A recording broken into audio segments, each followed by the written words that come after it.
અતિથિગણ, શિક્ષકગણ, ગામમાંથી પધારેલા મહેમાનો, ભાઈઓ અને બહેનો, આજનો મારો વિષય છે સરદાર વલ્લભભાઈ પટેલ.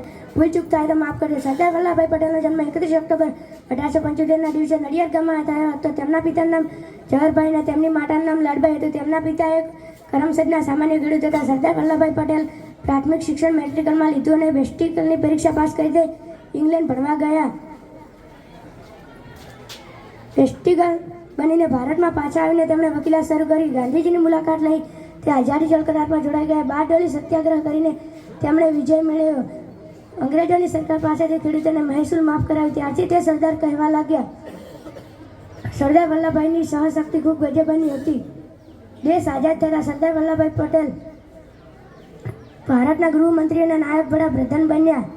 તે સમયે 562 જેટલા દેશી રજવાડા હતા. તે રજવાડાનું કામ ખૂબ કપરું હતું.